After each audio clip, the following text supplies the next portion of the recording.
في بيوت كتير العنف مش مجرد موقف، العنف بيكون أسلوب حياة. أب عصبي، صوته عالي، إيده سريعة، يعاقب من غير سبب أو من أصغر سبب. النتيجة قلب موجوع، خوف مستمر، وجروح نفسية بتفضل معانا حتى بعد ما نكبر. يمكن تكون أنت مجروح من أب زي ده، أو شايف شخص بتحبه بيتأذى بنفس الطريقة.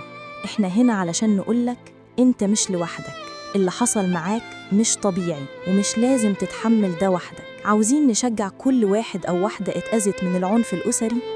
تعالوا نكسر دايرة الصمت، نتكلم، نواجه، نلاقي أمل جديد وحماية حقيقية.